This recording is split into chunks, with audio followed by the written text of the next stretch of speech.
Hello students and learners, welcome to the Brainbox tutorials. I am your teacher Priyanka और आज हम करने वाले हैं I.C.S.E क्लास 10 फिजिक्स के चैप्टर कैलोरीमेट्री के न्यूमेरिकल्स। तो आज से हम चालू करेंगे ये न्यूमेरिकल्स। आई होप 2-4 वीडियो के अंदर में ये पूरी कैलोरीमेट्री के सम्स जो हैं वो कंप्लीट हो जाएंगे। मैं ट्राई करूँगी जल्दी से जल्दी हो सके। एग्ज़ाम तुम लोगों के बोर्ड एग्ज़ाम स्टार्ट होने वाले हैं उससे तो चलो सम्स स्टार्ट करने से पहले उनके जो फार्मूलाज हैं वो मैं लिख देती हूँ, वो फार्मूलाज को आप नोट डाउन कर लो। सो कैलोरीमेट्री में पहला जो फार्मूला आता है वो आता है हीट एनर्जी को लेकर के। तो हीट एनर्जी, अब वो हीट एनर्जी एब्जॉर्ब्ड हो या हीट एनर्जी रिलीज्ड हो, कोई भी हो, हीट एनर्जी जितनी भी निकल रही है या कोई हीट एनर्जी जितनी भी ले रहा है, वो हीट एनर्जी का फॉर्मूला क्या है। हीट एनर्जी को Q भी लिख सकते हो, कैपिटल H भी लिख सकते हो। हीट एनर्जी का फॉर्मूला है M × C × डेल्टा T। ये जो ट्रायंगल का साइन है इसको डेल्टा T बोलते हैं, मतलब चेंज। अब ये M, C और डेल्टा T क्या है वो भी बता देती हूँ। M मतलब मास है, mass of the body. C, small c जो होता है इसका मतलब है specific heat capacity of the body. और डेल्टा T का मतलब है चेंज इन टेम्परेचर। अगर कोई बॉडी पहले 5 डिग्री सेल्सियस में थी, अभी 15 डिग्री सेल्सियस में हो गई, तो चेंज इन टेम्परेचर क्या हुआ, 15 - 5, 10 डिग्री का चेंज हुआ, तो चेंज इन टेम्परेचर। ठीक है, इसका मतलब क्या है कि या तो टेम्परेचर, फाइनल टेम्परेचर में से इनिशियल टेम्परेचर माइनस करना पड़ता है अगर फाइनल टेम्परेचर ज़्यादा है तो, या फिर इनिशियल टेम्परेचर में से फाइनल टेम्परेचर को माइनस करना पड़ता है अगर इनिशियल टेम्परेचर ज़्यादा हो। कैसे भी आंसर माइनस में नहीं रहेगा। ठीक है, तो ये तुम्हारा हीट एनर्जी का फॉर्मूला हो गया। अभी नेक्स्ट फॉर्मूला आता है specific heat capacity. Specific heat capacity को स्मॉल c से डिनोट करते हैं ना, तो स्पेसिफिक हीट कैपेसिटी का फॉर्मूला है heat energy divided by mass into change in temperature. तो ये फॉर्मूला और कहीं से नहीं, इसी फॉर्मूला से आया है। C का वैल्यू क्या होगा, M और डेल्टा T को नीचे भेज दो Q के, तो ये फॉर्मूला हमको आ गया। ठीक है, स्पेसिफिक हीट कैपेसिटी आ गई। नंबर 3 आता है हीट कैपेसिटी। ठीक है, स्पेसिफिक हीट कैपेसिटी और हीट कैपेसिटी में फ़र्क है ना। हीट कैपेसिटी बोलो या थर्मल कैपेसिटी बोलो, कुछ भी लिखा रहा है एक ही मतलब है। थर्मल कैपेसिटी कैपिटल C लेते हैं हम इसको। इसके 2 फार्मूला है। फर्स्ट फार्मूला इसका है M × स्मॉल c, मतलब मास इनटू स्पेसिफिक हीट कैपेसिटी। ठीक है, एक फार्मूला तो ये आता है।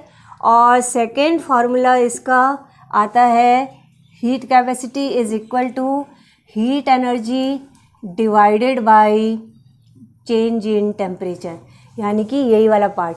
ये देखो M × C तो स्पेसिफिक हीट कैपेसिटी है, तो डेल्टा T को खाली इधर ले जाओ, तो MC is equal to Q upon delta T हुआ। MC मतलब हीट कैपेसिटी, तो heat capacity is equal to heat energy upon change in temperature. ठीक है, तो ये फार्मूलाज हम यूज़ करने वाले हैं एक्सरसाइज 1 में। एक्सरसाइज 1 के जो भी न्यूमेरिकल्स होंगे वो इनसे रिलेटेड होंगे। एक और चीज़ जो सबसे इंपॉर्टेंट है, हीट एनर्जी को हम एक और तरीके के सम्स आएंगे तुम्हारे इस एक्सरसाइज में। वो कैसा होगा, प्रिंसिपल ऑफ कैलोरीमेट्री हम यूज़ करने वाले हैं, वो सबसे इम्पॉर्टेंट है ये पार्ट। प्रिंसिपल ऑफ कैलोरीमेट्री वो ये है कि heat lost by hot body is equal to heat gained by cold body. और हीट गेन करे या हीट लॉस करे, दोनों में ही हीट ही निकालना है हमको, यानी फॉर्मूला तो दोनों जगह पे यही रहेगी, MC डेल्टा T। तो heat loss by hot body M × C × delta T, लेकिन ये हॉट बॉडी है तो मैं सबके नीचे H लिख देती हूँ। ये डेल्टा, ये सारा चीज़ H के लिए, हॉट बॉडी के लिए। और ये heat gain by cold body, again heat का फॉर्मूला तो यही है MC डेल्टा T, लेकिन ये कोल्ड बॉडी का, इसलिए सबके नीचे मैं C लिख देती हूँ। बस ये इनका अपना अलग अलग लिखना पड़ेगा, लेकिन दोनों की हीट एनर्जी इक्वल होती है, तो हीट एनर्जी का फॉर्मूला ही हम लगाएंगे दोनों केस में। ठीक है, ये प्रिंसिपल ऑफ कैलोरीमेट्री हमको बहुत जगह यूज़ में आएगा। एक और पार्ट है प्रिंसिपल ऑफ कैलोरीमेट्री में ही, जो हीट एनर्जी है, अगर नंबर 5 में यहाँ लिख देती हूँ, अगर हीट एनर्जी डिपेंड करता है वो क्या है, इलेक्ट्रिकल इक्विपमेंट है। अब इलेक्ट्रिकल इक्विपमेंट कभी तो हीट एब्जॉर्ब करता है, कभी हीट रिलीज़ करता है, जैसे कि हीटर तो हीट देता है ना, वो हीट रिलीज़ करता है, लेकिन रेफ्रिजरेटर वो तो किसी भी चीज़ की गर्मी को ले लेता है, तभी तो उस चीज़ को ठंडा कर देता है, वो हीट एब्जॉर्ब करता है। तो कोई भी इलेक्ट्रिकल इक्विपमेंट वो हीट एनर्जी को रिलीज़ या एब्जॉर्ब करे, तो हीट एनर्जी रिलीज्ड और एब्जॉर्ब्ड बाय इलेक्ट्रिकल इक्विपमेंट, अगर वो इलेक्ट्रिकल इक्विपमेंट है तो हीट एनर्जी, उसका फॉर्मूला क्या होगा, थोड़ा सा अलग हो जाता है पावर मल्टीप्लाइड बाय टाइम, ठीक है, यानी P इंटू टी। ये एक पार्ट और इम्पॉर्टेंट आ जाता है, पावर मल्टीप्लाइड बाय टाइम हमको करना है, बिकॉज इलेक्ट्रिकल इक्विपमेंट में हम मास, वैसे हीट कैपेसिटी ये सब थोड़ा ना ले सकते हैं, रेफ्रिजरेटर का मास थोड़ा ना लिखोगे तुम। तो इसमें हम इलेक्ट्रिकल इक्विपमेंट जब भी रहेगा तब हीट एनर्जी की जगह mc डेल्टा टी नहीं, उसकी जगह P into T, that is power into time करेंगे, ठीक है। ये आते हैं फॉर्मूलाज, इनको नोट डाउन कर लो, उसके बाद में हम कुछ रिलेशंस करेंगे, फिर सम स्टार्ट करेंगे। तो एक बार वीडियो पॉज कर दो और इन सब फॉर्मूलाज को नोट डाउन कर लो। तो अब एक रिलेशन देख लेते हैं, वो रिलेशन ये है कि अगर किसी की स्पेसिफिक हीट कैपेसिटी, किसी भी बॉडी की स्पेसिफिक हीट कैपेसिटी ऐसा लिखा जूल पर ग्राम पर केल्विन में रहे और आपको चेंज करना है उसको जूल पर केजी पर केल्विन में, तो जूल पर ग्राम पर केल्विन से जूल पर केजी पर केल्विन में करने के लिए उसको 1000 से मल्टीप्लाई कर दो। जैसे एग्जांपल में मैंने बोला है वाटर का स्पेसिफिक हीट कैपेसिटी है 4.2 जूल पर ग्राम पर केल्विन। अगर तुमको केजी में ही चाहिए, सब चीज़ ऐसा यूनिट में है, तो इसको भी ऐसा यूनिट में चेंज करना हो तो 4.2 को मल्टीप्लाइड बाई 1000 करो, 4200 जूल ये पर केजी पर केल्विन में चेंज हो गया। तो बस ये याद रखो कि अगर हमको स्पेसिफिक हीट कैपेसिटी को उसके ऐसा यूनिट में चेंज करना है ग्राम से केजी वाले पार्ट में, तो मल्टीप्लाई बाई 1000 कर लेते हैं। उल्टा करना हो पर केजी पर केल्विन से पर ग्राम पर केल्विन में करना हो तो डिवाइड बाई 1000 कर देंगे, ठीक है, ये याद रखो। और अब हम करते हैं सम्स, करते हैं सम नंबर 2। लिखा है पार्ट ए में लिखा है calculate the heat capacity of a copper vessel of mass 150 gram if the specific heat capacity of copper is 410 joule पर केजी पर केल्विन, ठीक है। तो हमको कॉपर वेसल का हीट कैपेसिटी निकालना है, हीट कैपेसिटी बोलो या थर्मल कैपेसिटी, हमको दिया क्या गया है, उसका मास दिया हुआ है और स्पेसिफिक हीट कैपेसिटी दी हुई है। तो हीट कैपेसिटी का तो बहुत सिंपल फॉर्मूला है, heat capacity is equal to mass into specific heat capacity तो होता है, लेकिन जब भी दो को मल्टीप्लाई डिवाइड कुछ कर रहे हो तो एक चीज़ चेक कर लो, दोनों का यूनिट सेम होना चाहिए। तो दोनों का यूनिट सेम नहीं है तो हम मास को भी ऐसा यूनिट में ले आए, मतलब ग्राम को केजी में चेंज कर दें, तो 150 डिवाइडेड बाई 1000 कर देते हैं, इसका मतलब 0.15 केजी हो गया, ठीक है। अब ठीक है, अब 0.15 को हम 410 से मल्टीप्लाई कर सकते हैं, तो नॉर्मली मल्टीप्लाई करते हैं तो इसका आंसर आया 61.5 हीट कैपेसिटी बोल रहा है, तो आंसर होगा जूल पर केल्विन, ठीक है, ये पहला आंसर आ गया। सेकेंड क्वेश्चन पूछ रहा है B how much heat energy will be required to increase the temperature of the vessel in part A from 25 degree centigrade to 35 degree centigrade.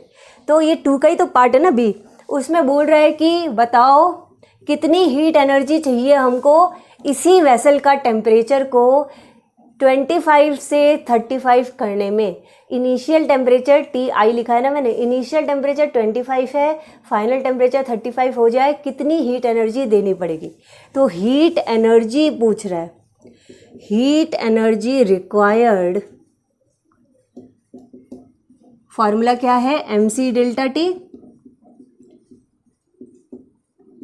mc चाहे तो हम ये mc का ही तो फॉर्मूला है 61.5, हम एक साथ ही लिख सकते हैं या फिर चलो अलग अलग लिख देते हैं, 0.15, c है 410 और डेल्टा टी मतलब चेंज इन टेम्परेचर, मतलब 35 माइनस 25, यानी कि 0.15 मल्टीप्लाइड बाई 410 इंटू 10, इसका मतलब 61.5 मल्टीप्लाइड बाई 10 आया, ठीक है, इतना इंटू 10, यानी कि 615 ये हीट एनर्जी है, तो इतना जूल चाहिए ये आंसर। सम नंबर 3 देखते हैं। लिखा है a piece of iron of mass 2 kg has a heat capacity of 966 joule per kelvin. Find, दो चीज़ें फाइंड करनी है। पहला, heat energy needed to warm it by 15 degree centigrade, and number 2, it's specific heat capacity in SI unit. Okay, तो ये हमारे पास information दिया हुआ है। देखो, मास दिया हुआ है उस बॉडी का 2 kg है, उसकी heat capacity that is C complement 966 joule per kelvin है, चेंज इन टेम्परेचर 15 डिग्री है, क्योंकि लिखा हुआ था कि heat energy needed to warm it by इतना डिग्री से वार्म करना है, यानी इतना डिग्री का चेंज आना चाहिए। अब हमको पहला निकालना है हीट एनर्जी कितना चाहिए, तो फॉर्मूला है हीट एनर्जी का M into C into delta T, right. M into C क्या है यहाँ पे, स्पेसिफिक हीट कैपेसिटी, लेकिन हमारे पास में क्या है, हीट कैपेसिटी। तो हम एक काम कर सकते हैं ना, ये हीट कैपेसिटी का फॉर्मूला है ना M इंटू C, तो इसकी जगह मैं हीट कैपेसिटी लिख दूँ और फिर इंटू डेल्टा टी कर दें, ऐसे भी तो हो सकता है, यानी कि 966 मल्टीप्लाइड बाई 15, बस कर दो अभी, 14490 जूल इसका आंसर आ गया, ठीक है। अब करते हैं नंबर 2।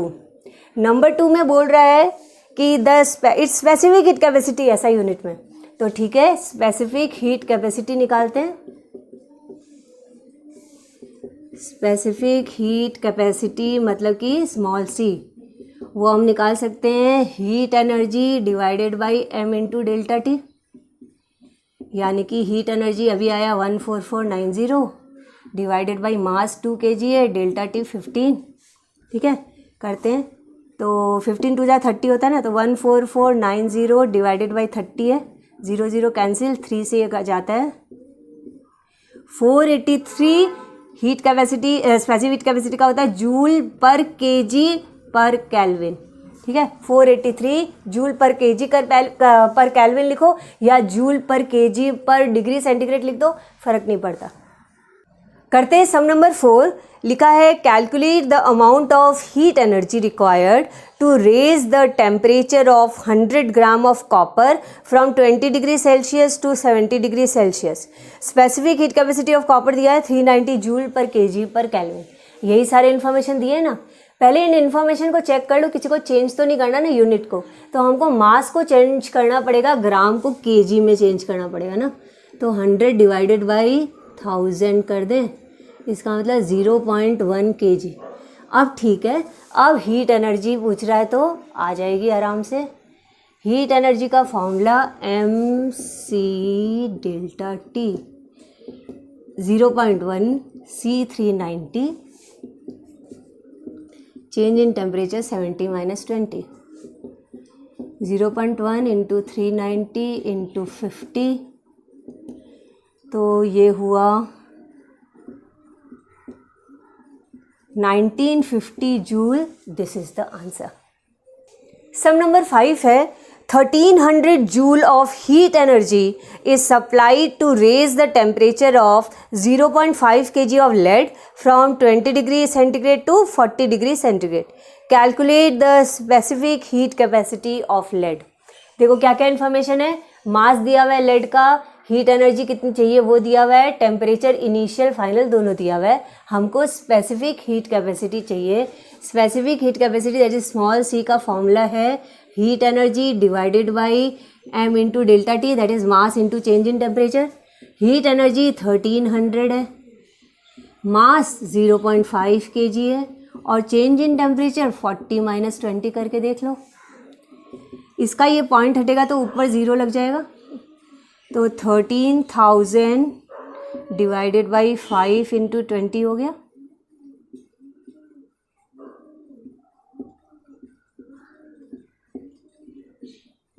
130, और ये स्पेसिफिक कैपेसिटी है तो फॉर्मूला हुआ जूल, यूनिट हुआ joule per kg per kelvin. This is the answer. Okay अब करते हैं सम नंबर 6। देखो सम नंबर 6 से स्टार्ट होता है हमारा प्रिंसिपल ऑफ कैलोरीमेट्री। इससे पहले के सम में हम लोगों को समझा दिया अच्छे से कि हीट एनर्जी कैसे निकाला जाता है। MC डेल्टा T करते हैं तो कैसे हीट एनर्जी निकल करके आ जाती है, उसमें कोई चीज़ मिसिंग हो तो कैसे निकाला जाता है। तो 5 तक हमको उन सम में पक्का कर लिया जिससे कि हम प्रिंसिपल ऑफ कैलोरीमेट्री के सम्स कर सकें। दोनों प्रिंसिपल ऑफ कैलोरीमेट्री में दोनों साइड ही तो हीट एनर्जी निकालनी पड़ती है। तो देखो नंबर 6 में अब क्या क्या इन्फॉर्मेशन हमारे पास में लिखा है। Find the time taken by a 500 watt heater to raise the temperature of 50 kg of material. क्या मटीरियल है पता नहीं, कोई मटीरियल है। Of specific heat capacity 960 joule per kg per kelvin from 18 degree Celsius to 38 degree Celsius. और लिखा है assume that all heat energy supplied by heater is given to the material. और कहीं नहीं जाता, ठीक है, हीट एनर्जी सारी की सारी मटेरियल को मिल जाती है। अब ऐसे सम में हम क्या देखते हैं कि हमारे पास दो सब्सटेंसेस है, राइट। एक तरफ हीटर है, एक तरफ एक मटेरियल है। उस मटेरियल को हीट किया जा रहा है हीटर पे रख के, तो हीटर हीट दे रहा है और ये मटेरियल हीट ले रहा है। तो हीटर क्या है, अभी फ़िलहाल ये हॉट बॉडी है क्योंकि ये हीट देगा, और मटेरियल एक कोल्ड बॉडी है जो कि हीट लेगा, राइट। तो यहाँ हम प्रिंसिपल ऑफ कैलोरीमेट्री लगाएंगे। जहाँ दो सब्सटेंसेस होते हैं और हीट एक्सचेंज हो रहा होता है दोनों के बीच में, तो हम हमेशा प्रिंसिपल ऑफ कैलोरीमेट्री ही लगाते हैं। तो हम लिखेंगे बाय प्रिंसिपल ऑफ कैलोरीमेट्री, ठीक है। इससे पहले के सम में हमको कहीं नहीं दिख रहा था ना कि दो मटेरियल एक दूसरे के साथ हीट एक्सचेंज करें। ये हमारा सम है, ऐसा पहला सम है, इसीलिए हमने अलग अलग देखो दिखाया। हॉट बॉडी का क्या क्या चीज़ दिया हुआ है हीटर का यहाँ, कोल्ड बॉडी की क्या क्या चीज़ दी हुई है यहाँ लिख दी। और by principle of calorimetry heat lost by hot body is equal to heat gained by cold body। Hot body क्या है, हॉट बॉडी हीटर है। हीटर एक इलेक्ट्रिकल अप्लायंस है। इलेक्ट्रिकल अप्लायंस जब भी हीट दे रहा होता है या ले रहा होता है, उसका हीट एनर्जी का फॉर्मूला होता है पावर इनटू टाइम। याद है मैंने लिखवाया था ये। और कोई नॉर्मल कोई भी मटेरियल है वो हीट ले रहा है या दे रहा है तो उसका फॉर्मूला तो वही है जो हम लोग अभी तक करते आ रहे हैं, MC डेल्टा T, ठीक है। यूनिट और सबके चेक कर लेते हैं, सारे ऐसा ही में है, कोई टेंशन नहीं है। अब हम सबका वैल्यू लिखते हैं। पावर 500 वाट है, टाइम पता नहीं है, यही निकालना है। इसका M 50 है, C 960 है, चेंज इन टेम्परेचर है 38 - 18, ठीक है, बड़े से छोटा माइनस किया। तो 500T is equal to 50 multiplied by 960 multiplied by 20। तो T होगा, इस 500 को नीचे ले आते हैं, 960 मल्टीप्लाइड बाई 2 1920 है ये टाइम। तो ये 1920 क्या है, 1920 सेकेंड है। तो बहुत ही लंबा आ रहा है ना, इतना सेकंड है। तो इसको हम क्या चेंज करें, हम इसको मिनट में चेंज कर देते हैं, मिनट सेकंड में। तो 1920 को मिनट मतलब 60 से डिवाइड करते हैं।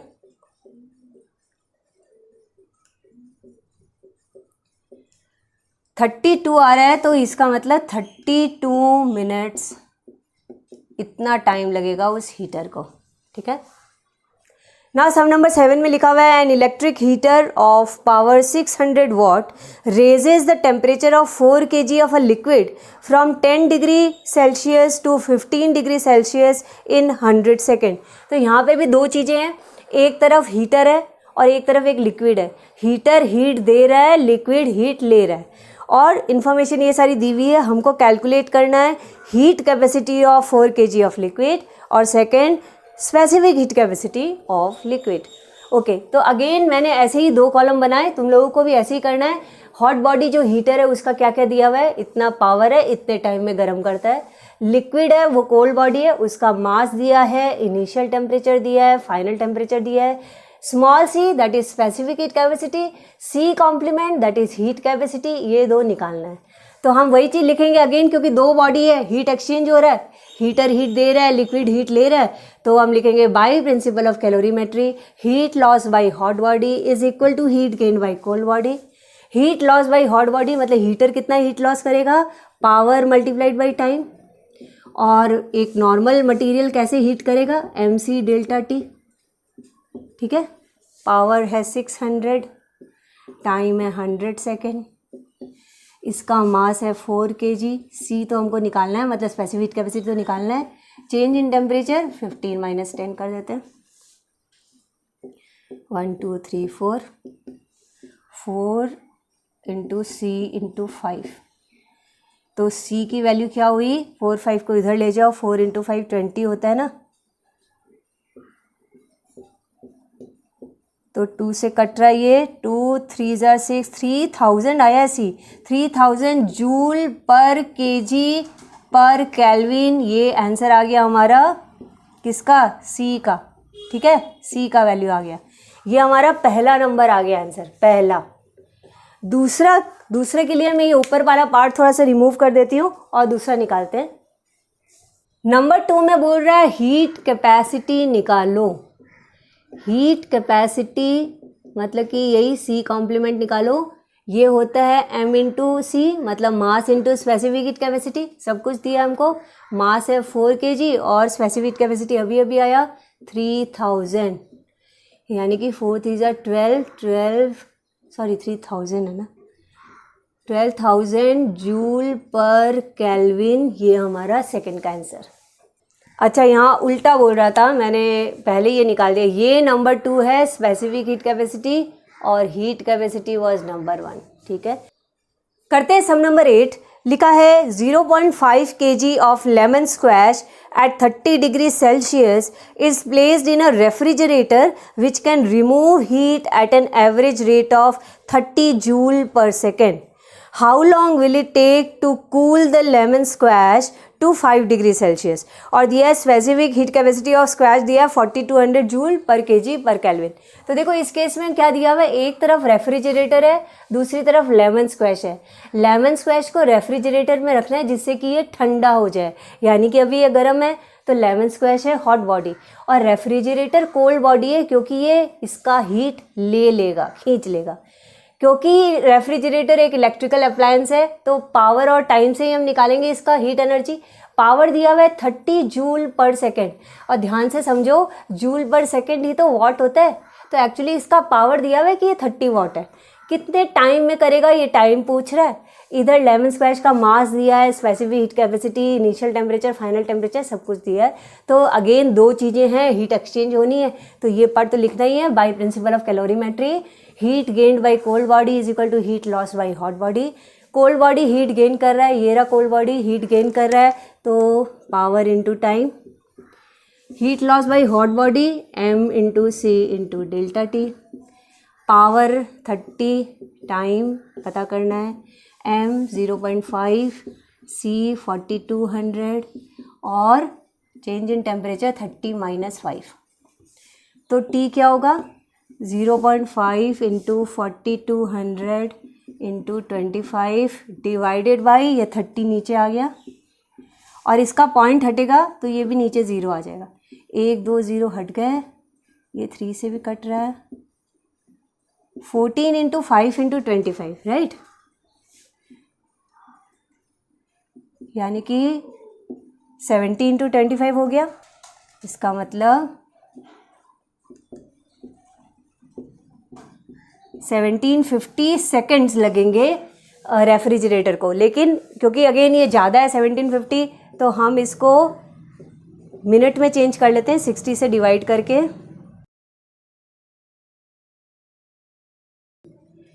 तो 29 मिनट्स 10 सेकेंड्स इसका आंसर आ गया। 29 मिनट्स 10 रिमाइंडर में बच गया था तो 10 सेकेंड्स। बहुत से स्टूडेंट्स का मेरे पास मैसेज आया ये टफ़ लग रहा है, ये पहले समझा दो, इसलिए मैंने इसको समझाया। एग्ज़ाम के पहले ये ख़त्म होना भी ज़रूरी है, लेकिन थोड़ा सा ध्यान से करो, इन फार्मूलाज़ को याद रखो। कितने इजी है, देखो हमने जितने भी सम्स किए 90% सम्स तो एक ही फार्मूला को यूज़ करके फटाफट हो जा रहे थे। ठीक है, तो बस ध्यान से समझोगे और सम बहुत ईजी होते हैं, बहुत आराम से हो जाते हैं। तो प्रैक्टिस करना, और नेक्स्ट वाले वीडियो में मैं नेक्स्ट एक्सरसाइज के सम्स लेकर के आऊँगी। तो अगर ये वीडियो अच्छे लग रहे हैं, सॉल्यूशन अच्छे लग रहे हैं, मेरा समझाया हुआ अच्छा लग रहा है, तो like the video, comment on the video and share it with your friends, because sharing is caring. Bye bye, जय हिंद।